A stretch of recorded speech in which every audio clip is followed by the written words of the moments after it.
Kejahatan dengan modus hipnotis berhasil diungkap Reskrim Polsek Tamalarea, Kota Makassar, Sulawesi Selatan, Kamis malam.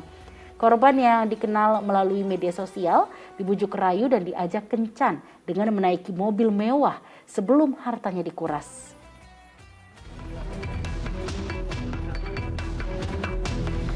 Polisi menangkap pria bernama Suardi alias Kule ini saat tengah asyik nongkrong di depan rumahnya di Jalan Abdul Qadir, Kecamatan Tamalate, Kota Makassar, Sulawesi Selatan, Kamis malam. Pelaku ditangkap atas laporan seorang wanita yang telah ditipunya hingga menderita kerugian beberapa juta rupiah. Pria berusia 36 tahun itu merayu dan mengajak kencan korban yang dikenal melalui media sosial. Untuk membujuk korban, ia sengaja menaiki mobil mewah yang disewa dari jasa rental mobil. Namun di tengah jalan pelaku kabur membawa barang-barang berharga dan uang milik korban. Jadi alasannya masuk di satu minimarket setelah masuk bersama pelaku sama korban masuk di minimarket tersebut. Alasannya pelaku untuk keluar ambil dompet. Setelah keluar dia langsung kabur dengan menggunakan mobil tersebut. Tersangka mengaku telah 2 kali beraksi dan berhasil membawa kabur sejumlah uang dan barang para korbannya. Polisi telah menyita beberapa tas wanita, dompet dan kartu identitas para korban. Atas kejadian itu, ia terancam pasal berlapis tentang penipuan dan penggelapan dengan ancaman hukuman 8 tahun penjara. Andi Muhammad Sardi melaporkan dari Makassar, Sulawesi Selatan.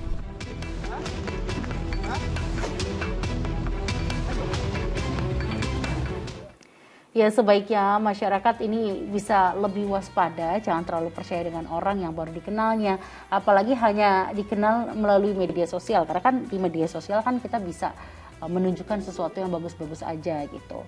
Nah Ustaz, ini boleh gak sih Ustaz kita nih waspada pada sesuatu yang belum kita ketahui secara jelas? Apakah hal seperti ini masuk dalam kategori suudzon, Ustaz?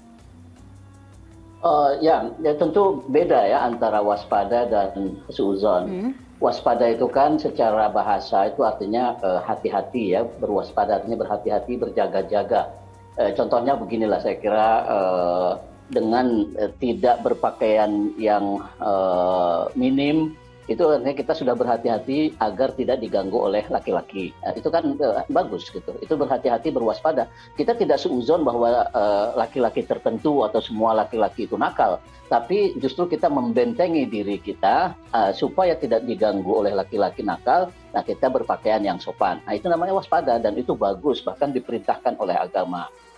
Dalam hal lain juga saya kira banyak sekali ya contohnya ya. Kita tidak menggunakan perhiasan yang mencolok dengan alasan kita waspada agar tidak mudah memikat orang lain untuk mencuri atau menjamret perhiasan kita. Nah, itu juga boleh, bagus bahkan. Itu perhiasan yang kita gunakan seadanya atau sepantasnya lah.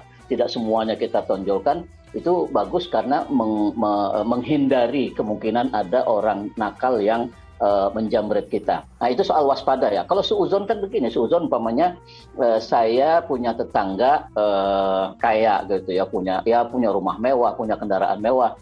Lalu saya berpikiran, ini jangan-jangan korupsi nih orang. Nah, itu suudzon. Padahal saya belum tahu dia apakah korupsi atau tidak, dan sangat boleh jadi dia sebetulnya punya bisnis, punya usaha yang halal sehingga bisa membangun rumah yang mewah, punya kendaraan yang mewah gitu. Nah, ketika saya ada pikiran negatif kepada orang itu suudzon dan itu terlarang. Tapi kalau kayak tadi, saya waspada, berhati-hati menjaga diri saya supaya tidak dicuri, supaya tidak macam-macam diperlakukan secara buruk. Lalu saya membentengi diri saya dengan tadi persiapan-persiapan jaga-jaga dan waspada, itu bagus sekali gitu. Bagus sekali, bahkan itu diperintahkan oleh agama. Bahkan ada, kalau kita lihat pepatah dalam bahasa Arab itu ada disebutkan fit ta'anni as-salama. Dalam kehati-hatian, kewaspadaan ya, berjaga-jaga semacam itu terdapat keselamatan. Artinya kita untuk selamat dari tipu-tipu orang ya, kita membentengi diri dengan cara waspada dan berhati-hati. Itu saya kira perbedaannya ya, mungkin antara waspada dan suudzon. Tidak berarti berwaspada itu kemudian kita suudzon sama orang lain. Iya, Ustaz, mungkin kan kalau kasus ini kan mereka ini sudah janjian ya Ustaz. Banyak kan juga kita lagi di jalan, kita tiba-tiba dihipnotis orang dengan cara ditepuk gitu ya Ustaz pundaknya. Nah, ini apakah ada amalan tersendiri ataukah memang seharusnya ketika kita keluar rumah kita harus membaca doa tertentu agar kita selamat gitu Ustaz? Ya, kan sebelum keluar rumah tuh jelas ada doa yang di antara maknanya aku berlindung kepada Allah ya, a'udzubillahi an adilla au udalla. Aku berlindung kepada Allah jangan sampai aku tersesat atau disesatkan oleh orang. Nah, kemudian ada di bagian akhir doa itu wa an ajhala au yujhala alayya. Saya tidak mau dibodohi oleh orang gitu. Aku berlindung kepada Allah supaya saya tidak menjadi bodoh atau dibodoh-bodohi oleh orang.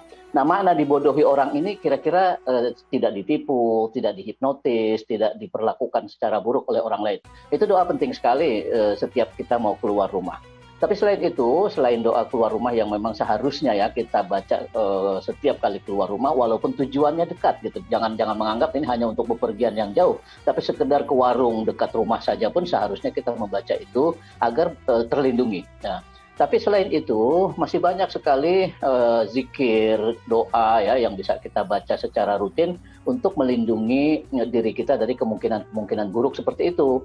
Di antaranya kita membaca Bismillahilladzi la yadurru ma'asmihi syai'un fil ardi wala fis sama, yang artinya bahwa dengan nama Allah yang dengan namanya itu tidak ada yang bisa membahayakan dan mencelakakan saya baik di langit maupun di bumi.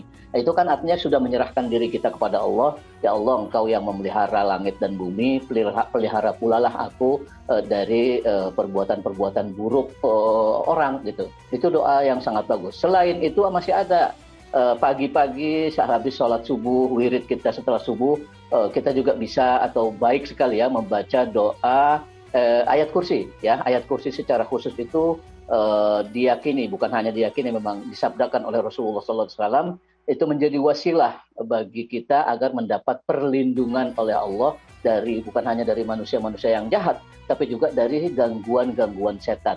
Artinya kita nanti akan terkontrol perbuatan kita, tidak mudah tergoda oleh setan gitu. Dan masih banyak saya kira Mbak Sheila ya, zikir-zikir yang bisa kita panjatkan agar kita terlindungi dari perbuatan-perbuatan negatif orang.